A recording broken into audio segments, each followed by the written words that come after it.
Are calling attention to the dilapidated conditions inside the state facilities and what they call are the low percentages of parolees. Political reporter Aaron Davis was at the rally and has more on their demands. October marks the third year since the death of Stephen Davis, an inmate in an Alabama prison who was beaten to death by 2 correctional officers. He's also the son of Sandy Ray. I feel every time another mother calls me. Passionate pleas similar to that one were heard all morning here at the steps of Alabama's Capitol, and protesters say all they want are fairness and safe conditions for Alabama's incarcerated. We have a lot of innocent people that are in there. This call will be recorded and subject to monitoring at any time. To accept this call, press 5. To block this call and all future calls, press 7. To reject this call, hang up now. You may begin speaking now. What's up? What's up? Good morning, brother. Good morning. Good morning, man. All right. You been up already? Yeah. I've been up for a little minute. I was gonna go walking and stuff like that. We kind of postponed that to a little bit later on. Cause I said I don't want to be late for this. But we are on the early recording and stuff like that. But go ahead, shoot off. What's the topic for today? Prison conditions are the new cruel and unusual punishment. And I'll tell you what, before we even get going, since we're recording on Sunday, we want to talk about justice. And one of the first examples of justice is the blueprint that God gave us in Deuteronomy, the 16th chapter, 18th to the 21st. 18th verse is self-explanatory. All judges shall render just judgment. Verse 19, do not steal or cheat in rendering justice. Do not favor one person or a group of persons over another. Do not accept a bribe, for a bribe will pervert the process. My favorite verse, verse 20. That which is altogether just shall you follow. And so here's the blueprint for what God ordained justice should look like. That which is altogether just should you follow. But however, today we've gotten away from justice because you cannot spell justice without the first 4 letters, J-U-S-T, meaning fairness, meaning a system that treats people like human beings. Yeah. And so we've gotten into a monetized system of justice. And I've said it before, anytime you monetize the liberty of others, the value of human life always goes down, brother. It goes out the window. What we're talking about today. It goes out the window, man. And just kind of really, I don't want to hog it all up because I want you to think back in your mind's eye of some of the things that you saw and you experienced, man, that people just don't have an idea about. You know, how people are left to lay in rooms while you're having 5 or 6 strokes and you're calling for help. The officers are calling for help, but nobody comes to your rescue. Just go ahead and give them a brief overview of some of the things that you saw, brother. Okay, all right. Man, where do I start? They don't care about us. We're treated like animals. We had a brother, Jack Farley, God rest his soul. He was my roommate, well, cellmate for a day. He had a stroke, and he had an open heart surgery, and they brought him back from the hospital too early. So in the midst of that, they was trying to put him in a room with somebody that's going to watch over him. Got into argument with somebody else. They ended up putting him in my cell because they was like, Arthur's going to make sure he's all right. So I stayed up all night. I couldn't sleep because he like stopped breathing a couple times. I didn't hop down to bed, and he woke back up and stuff. And we had a good talk that morning. I took him to breakfast, and he had a stroke right there at the table. I rushed him to medical. There was only one nurse on duty because it was the weekend, and I was the last person he spoke to, and he died in the hospital like 2 weeks later. And it was just it was traumatizing for real, because like you see that, like if you was in a situation where you need some serious medical attention and stuff like that, man, people don't these folks don't care, man. And Right. that, they don't care. They don't care. They don't care. You treat it like an animal, man. And everybody is not blessed and fortunate enough to be in a situation that I'm in. At least I have enough knowledge of the law to be able to drag them into court and to litigate it. I have a $2.6 million lawsuit pending right now in Birmingham because of medical neglect. You know, failing to treat somebody when they have a serious medical issue. But back to Mr. Jack for just 1 minute. Yeah. The same gentleman that you were talking about, I want to paint the picture of his humanity for a moment. Mr. Jack was an older fella. He wasn't really tall or anything like that. And he was out of the Birmingham area, but he loved singing. Yeah, man. He loved singing gospel, more specifically. And he and I and another brother named Brandon Hammond, we called him Big Ham. Yeah. And Big Buck and Big another old couple of brothers. We had a gospel quartet. Yep. And when I tell you that man, Mr. Jack, could sing, that man could sing like an angel. Hold on. Let me cut you off right quick. When you see this man, you'll be like, oh, that old shriveled old man. When he opened his mouth to sing, he will bring tears to your eyes. I promise you That's that. right. He had a voice that you'd be like, man, ain't no way in heck this little old man is blowing like that. Yes, sir. And one of our favorite songs that we did was Heavenly Choir by the Canton Spirituals. If anybody know about that one. Right. And we let him do the part that the old man would sing. You know, the old the moral of the story in the song is that the choir would never let that old man sing. They would look down on him and shun him. And he finally died and he went to heaven, and God allowed his spirit to show up at the Sunday morning service. And he was telling everybody, I found me a choir. Let me sing. Yep. But anyway, but that's just a brief picture of this individual that was allowed to needlessly suffer. He was a man that loved God from his heart. He loved singing for God. And here it is, this man that loved God so, because he was on my side first before they sent him to your side. My side, He couldn't even walk. Nope. We had to carry him out. Yeah. Because he had pneumonia before he had the stroke. Yep. And they sent him back to... This call is from a federal prison. They sent him back from that too early, which leads to the reason why the strikes started in the state of Alabama recently. For those of you who watch the news, you may have saw this young man. He went out for some treatment, and they sent him back way too early, put him back in general population. This guy still has an IV in his arm. He's out in general population. All the germs in the nastiest. Jail, let me tell you, let me cut you off right there.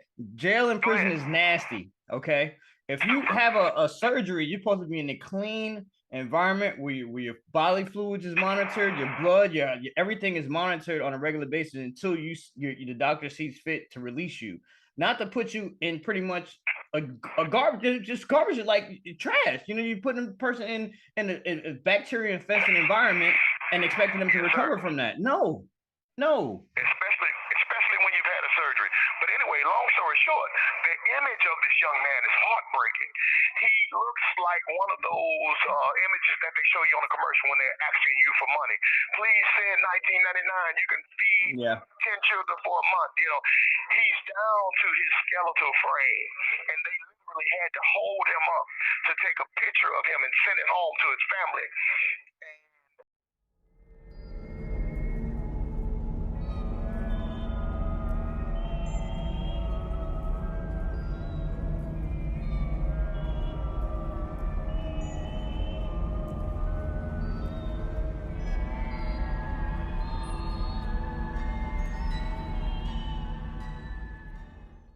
Prisons are still bucking, if you will, protesting. At this time, it was all 15 prisons, but now my last report on it was that it's down to the last 5, and they're still, going hard. They're trying to get some sentencing reform things done, but with the current governor of Alabama, that's going to be next to impossible. Yeah, we're fed up, man. We're fed up. And I'm gonna be honest with you. The old folks say, "When you don't have anything good to say something about somebody, don't say nothing at all." So, Governor K. Ivey, I ain't got nothing to say about you. Let's move on. Moving right along. So But anyway, go ahead. So like also too, like just coming into the system, right? All right. The way the system works, you commit a crime, you do your time for your crime that you committed, whatever the case may be. But then the way they treat you for such a long period of time and then ask you to get back out of society and be a normal person is next to impossible. I mean, through the strip searches, the late night, they'll come bust in your room in the middle of the night, tear up your cell, and then you got to clean up all this stuff, like all your personal pictures, your letters from your family and stuff, things that, you hold dear to you. And then that same officer that just tore your cell up and then made you squat and cough and looking all in your butthole and saying, "Hey, how you doing? How you doing, Mr. Campbell? How you doing, Mr. Wood?" Like the next day, like ain't nothing happened. And another thing that these officers do is in federal, I don't know how it is in state and federal, if you get into a fight with an officer or if you put your hands or you do anything to them, that's like damn near automatic 5 years added onto your sentence. And they get paid vacation 45 days. So you got some officers that will purposely entice you and antagonize you to hit them. Like, and they'll do it slick, like when you walking past them, they'll just say some fucked up ass shit, you know what I'm saying? Or, and they can go back and listen to your phone calls. So all the phone calls that you make, like even the phone calls me and Reggie have, they could go back, put in your PIN number to send and listen to that phone call. So they'll know like all your personal business and they use that shit. And then they'll like fucking say like, "Yeah, how's your mom doing?" and shit. Your nigga mom in the hospital dying and shit like that. You know what I'm saying? Like, and then you be like, "What?" And it's just like, and then you snap. I mean, some of us just snap like, "Fuck it." You know what I mean? And especially if you're a lifer, if you got a ass amount of time, it don't even matter. Man, I'm gonna beat the shit out your ass. Some officers get killed. They don't put that shit on the news though. They just make it look like, "Oh, this inmate just snapped out and just jumped on his officer." No, you don't know what happened. You don't know the whole backstory. This man been fucking with people for years and shit like that. Everybody knows this man is an asshole and the racist as shit. And they'll fuck with you. They'll fuck with you. Anyway, I'm gonna let the brother call back. When you're in prison, that's another thing too. You automatically become a underclass. People forget that you were a A and B honor roll student in school and you made a mistake. People forget all of that. People forget that you were a business owner out in society. People forget that you were a father, an uncle, a mentor, a musician. People forget that you spent time with your kids. People forget that you were the only one that would go over and take care of your grandmother and make her home cooked meals when she was sick and nobody else had time to take care of her. People forget all that stuff. That you were the friend that would get up out of the bed in the middle of the night whenever another friend was in trouble, and you would come to their assistance and to their aid and to their service and to their defense sometimes. I remember one time, man, somebody was trying to steal some furniture from one of my neighbors. Miss Sue, please don't get mad at me, but I'm going to call her name, Miss Sue. And me and another brother named Andre, he lived down the road. Andre been in prison too. But guess who came down there to save Miss Sue's furniture? You guys. Me and Andre. We defended her home. But yet y'all locked up. That's right. But nobody talks about that. No. How I defended my neighborhood. Nobody talks about that. You wasn't going to come on that dead end and take nothing when I was there. Not while I was around. Not while I was around. I wasn't going to let you do it. And it didn't have to be my mama. It could be my neighbor's mama. You better not come on that dead end. And see now out here in society, like these young kids, they're terrorizing their own neighborhood. They stealing from their neighbors. They're breaking into cars and stuff like that. Stealing man, it's just crazy. And the guidance and stuff like that is out the window. But it all stems back from the prison system because all of the real men and a lot of the role models get locked up. Like you said, they make a mistake. Some it might not be simple, some simple, some horrible, and they get put away. Now you got all these people that are incarcerated that are being treated like animals for long extended periods of time. And then you got young people that's coming into the system that don't have no type of foundation, ain't have nobody really raised them, the streets raised them. And then they're around all these people like this for a long period of time. And then you send them back out to society with no type of guidance and nothing like that. Of course, they're gonna turn. They're gonna act crazy, and that's why they say, "Oh yeah, we need to make laws more strict." And stuff. No, it's a psychological thing. Yeah, in order for us to be mentally strong, you have to have really strong psychological fortitude to go to prison and get out and be successful. Like it is. Come on, bro. Let me tell it like it. Let me tell it like it is. Most people that been in prison, I say, over 10 years, you have a mild form of PTSD. Yeah, not mild. They ain't mild about it. Shoot. Yeah. So they throw you right back into society and say, be normal. Be normal, but you haven't given me any of the tools and the equipment to work with to be normal because you're not rehabilitating guys. You're just warehousing people under mandatory minimums that hold people far too long beyond the time that justice would require. Yep. Yeah, and if you don't mind, let me share my own personal experience with that medical neglect. Let me go back to that just for one moment. The reason why I had to sue them is this. I had previously had... This call is from a federal prison. I'd had a lens replacement in my right eye. Well, in the middle of the night, that lens replacement popped. One of the sharp ends of the suture, what you call a stitch, was now impaled through my eye from the inside out. So, in plain English, I got something sticking outside of my eyeball from the inside. So I can't even, and so when I close my eyelid, I feel the point on the object scratching inside my eyelid. This is in the middle of the night. So they woke me up. I was in tremendous pain. That very next morning, I go straight to the sick call. I report it. I get seen around 7:30ish or whatever. I puts the dye in. He looks at it under the light. He said, yes, I see what you're talking about now, Mr. Woods. You do have this thing sticking through your eye. But did they send me to the hospital to get that fixed? No. They're supposed to send you immediately. Should have sent me right then. That's a medical emergency. If there ever was a medical emergency, somebody had something sticking out of their eyeball from the inside out. But long story short, he said, come to field line. So I come to field line at 5.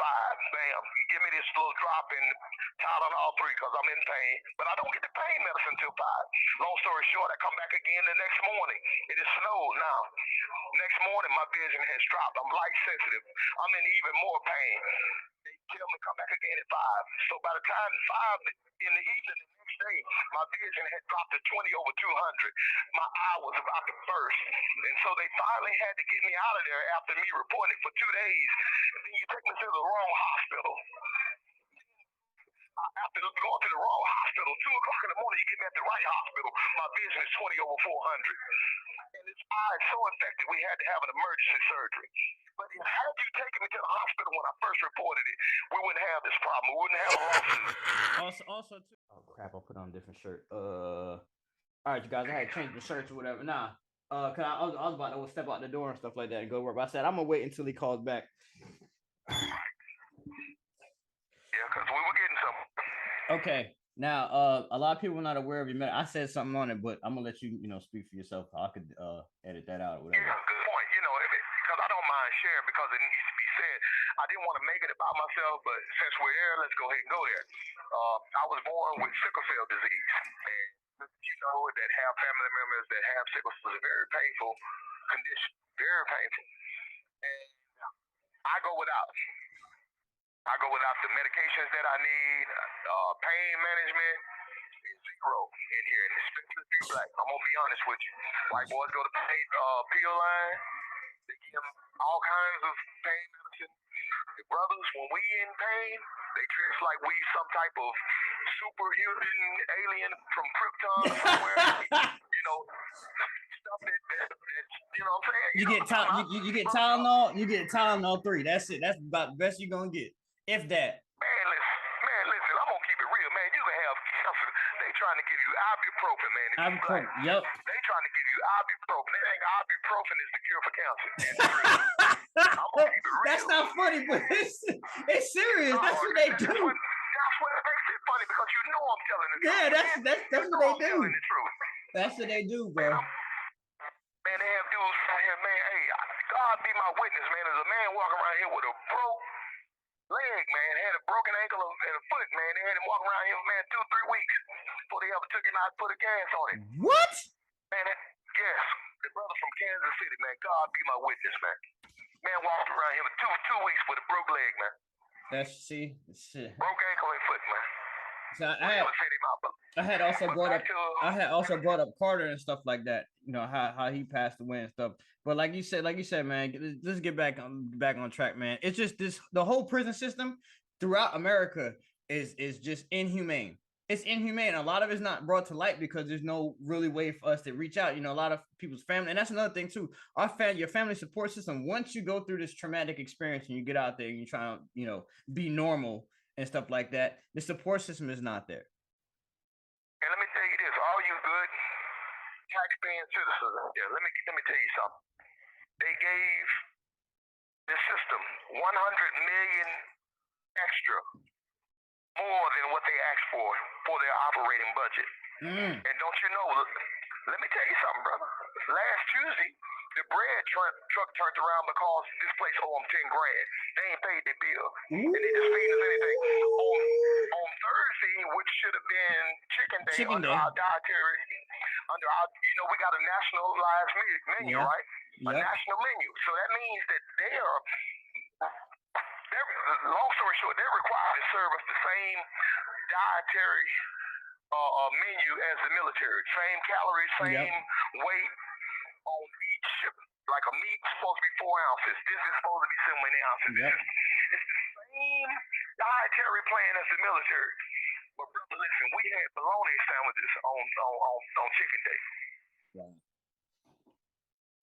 People fighting on chicken day. Chicken day and hamburger Wednesday. And all y'all, the one that think the feds is sweet, no, it ain't. It ain't sweet no more. Hell no. It ain't sweet no more. Everybody decided to lay down, man, because it's just getting out of control. The way they treating us, and the food is garbage. A lot of them don't even. A lot of the prisons don't even have AC, or the heat don't even work like that. Then they're overcrowded. They're packing 3, 4, 5 people in a room, and it's like slave ship. Exactly how it is. It's like damn slave ship. They packing us in rooms like sardines and shit. You got all these damn personalities, all these damn different mentalities in there, and it's like an insane. That's exactly what it's a freaking insane asylum. I mean, and then the officers, a lot of the officers, you know, when they first get there, they have some compassion and stuff like that, but then after a while, they get desensitized and they just stop caring. They stop giving a fuck. They're just like, man, I'm here to get a check. I mean, when I first went to prison, I went to Lee County in Bishopville, South Carolina, one of the worst prisons on the East Coast. It was in South Carolina State Prison. I've witnessed some horrendous shit. Like, I seen a fight one time, and then there on that prison, you have to have a knife. Like, when you get off the bus, they giving you a knife, and the officers will let you fight. Like, they ain't getting in the middle of that shit. They're gonna let you fight it out. Get the orderly come clean up the blood. Police gonna come back in there and say, all right, I don't want, you know, no gang stuff, you know what I'm saying? It stops right here, the fight's over with, this time. They ain't use no knives and shit like that. He just beat his ass, clean up his blood, you know what I'm saying? And to make sure my lieutenant don't find out about this shit. All y'all gonna be locked down for a month, or whatever the case may be. And then I started doing a lot of push-ups. I was like, yo, fuck this, they're not playing the radio. But it's becoming a ridiculous problem, man. And like my brother Reggie said, man, you know, the medical treatment that we receive is like next to none. They think a freaking Tylenol or aspirin fixes everything. Like my brother, matter of fact, let me go get his obituary right quick. Hold on, you guys. I had to go grab my man's obituary. This is Mr. Anthony Carter. This is my good brother. And we worked in the kitchen together, and he got sick. He got pneumonia, and he wasn't. I think he was in his states right there. I think he was like in his 50s, late mid 50s, and we took the serve safe course together. Actually, me and him made Talladega history. We were the only ones to complete the whole college course. At Talladega. As a matter of fact, thanks to I'm gonna put you on blast, Mr. Obtain. Officer Obtain up there at Talladega, he was the instructor or whatever. I had begged him. I was like, man, I need this class. I was like, man, everybody that goes to prison and works in the kitchen, one of the first jobs you're gonna get. And me and Carter, we went through the whole course and he completed it. You know, we stayed together and everything. We worked in the kitchen together. He used to feed the whole compound for years. He was like the head cook. And yeah, he got sick. And the other brother, Ro, which is in the unit with him, he's another chef. He's from South Carolina. Good, real good dude. And he came up there. He, you know, went up to medical for him because he couldn't even get out of bed. He couldn't even move out of bed. He was just like, he was messed up. And they was like, they'll just send him some Advil, some Tylenol 3 or some shit. This man is dying. He's dying, and y'all not doing nothing about it. Next day, I think he was out for like a day or two. I think on the third day, came to work, and Rose said, "Hey man, Garfield," said, "Man, Carter's dead." I said, "Man, get the fuck out of here. Just stop playing with me, bro." And everybody in the kitchen, we was all just like looking, just like. And then we looked at the pots, and like I broke down. I went in the cooler. I ain't gonna lie. I had went in the cooler and cried and shit. And it pissed me off because he used to always talk about his grandbabies and stuff like this. Like, man, I gotta get out there to my grandbabies and this, that, and third, and my family and stuff, man. He's like, man, I ain't never come back to this place. And he's like, man, I'm gonna start doing this surf safe thing, and I'm gonna live and go fishing and all type of just to live. And he didn't make it. And this was the first eulogy I ever gave.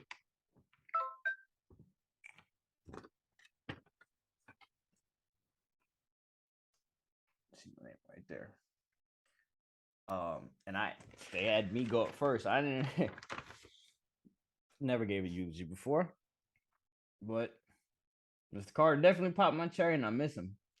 As a matter of fact, I have here. I brought it here. I had messed up one of the wires, so I'm gonna solder that, and I want to try to trying to find a way to reach out to his family so I can get it to him. I'm gonna get it deinstitutionalized like I did mine. I actually pick up. Nope, the screen is not showing, but it's deinstitutionalized. But I'm gonna get his because like the music is the thing that used to save us from losing our damn minds, and that's why like my brother Josh Palau, he'll tell you, man, like music